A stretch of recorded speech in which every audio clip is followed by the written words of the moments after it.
That's the first time in UFC history that back-to-back fights ended in a spinning elbow, okay?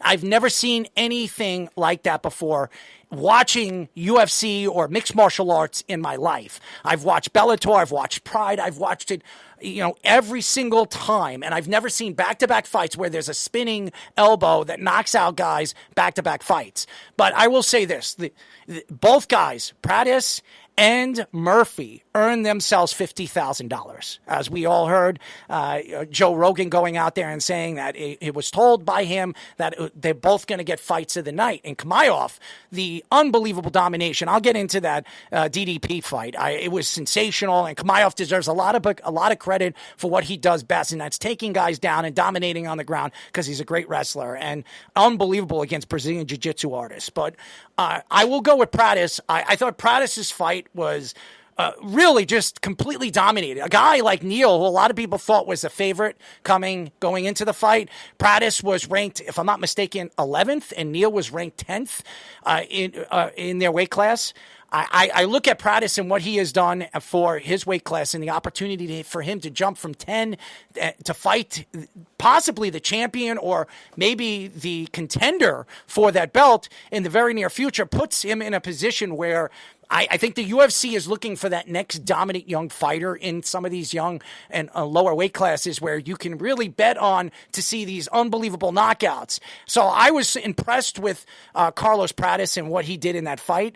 Also, the Pico fight. Aaron Pico I've been following for a very, very long time. Great wrestler, world-renowned wrestler, one of the best wrestlers in the world, okay? And he was speaking about this fight and going out against Lerone Murphy, a guy, a UK fighter, an English fighter that is a knockout specialist, a guy that can fight on the ground, fight standing up. He is an unbelievable fighter. And going into that fight, I thought it was very, very close, really, before that spinning elbow. And Aaron Pico, he was, and what I really enjoyed watching was Murphy timing him. He was putting himself in a position where he was timing Aaron Pico, the way he was throwing punches, the way he was throwing kicks, where he clocked him at the perfect time when he was going to step into a punch. And that, to me, is what stands for a great UFC fighter, what a great fighter is all about. When we talk about Anderson Silva, what was Anderson Silva so great? Counterpunching. What is, when we talk about Pernell Whitaker and Floyd Mayweather, all these great fighters over the years, these are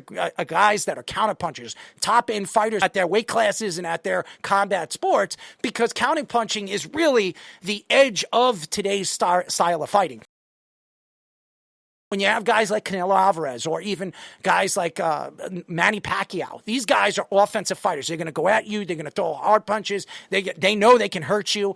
And you talk about Lerone Murphy, a guy that he was doing everything right in that fight. He was defending the takedowns with Aaron Pico, who's a very, very good ground fighter, a guy that can take you down, understands the style of fighting of Lerone Murphy and what Murphy likes to do.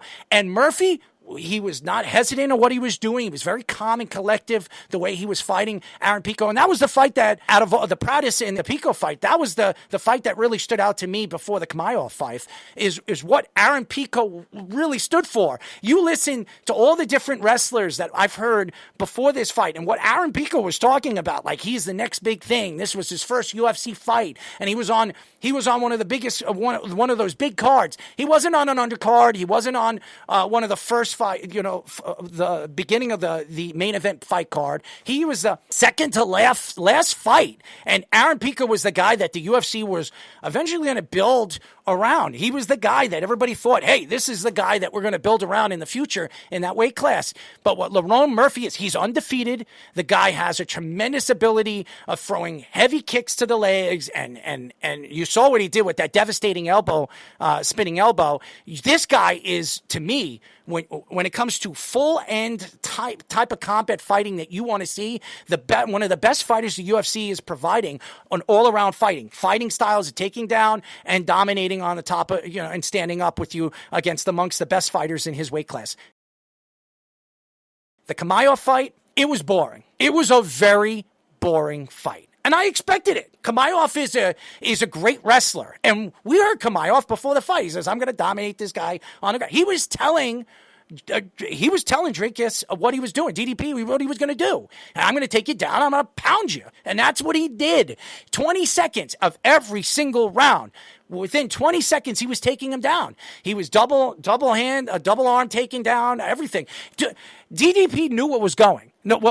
He knew that he was going to take him down. He just couldn't stop him. There was nothing he could do. You saw DDP. You saw what he was doing when he was on the ground. And even after the rounds, he was talking to his coaches. He says, the guy's strong. I'm strong. I'm feeling good. But there was nothing he could do against him. Chimaev just absolutely dominated the fight. And could anybody beat Chimaev in that weight class right now? I don't know if they can. 15-0. The guy's going to play. He's going to fight another 15 fights. He might be the next undefeated top champion the UFC has to provide, because to me, those wrestlers, and I've said this over and over and over again when it comes to mixed martial arts, wrestlers are the hardest fighters to beat.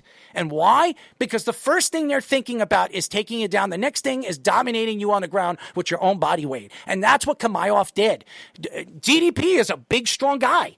And Chimaev, if you look at the size of both of these guys, DDP is a lot bigger than Chimaev. And that's what Chimaev did. He used DDP's body weight, his strength of his stand-up fighting and his understanding how to use his body strength against him, and kept him on the ground every single round. That's why Chimaev is going to be hard to beat. That's why Jon Jones, for years, in the top of his game, it's top of his style of fighting, the hardest thing to beating Jon Jones was taking him down and dominating him on the ground. That's why Jon Jones is one of the greatest fighters of all time. And I'm going to tell you this right now. Chimaev is on his way. I don't know if anybody in that weight class. He might have to move right on up in the higher weight classes, because I don't think there's anybody in that class that could beat him right now. He's a superb, and what he does best, like I said, is take you down, pound until you submit. And by the way, DDP, after the fight, and you saw what he said, he wanted to apologize to the South African fans that were out there and paying for the pay-per-views, and then he says, I'm going to come back bigger and stronger. And Chimaev, after the fight, was very respectable to DDP. He said, listen, I'm going to give you the opportunity to come back for the belt and fight me for the belt. Is he really going to beat?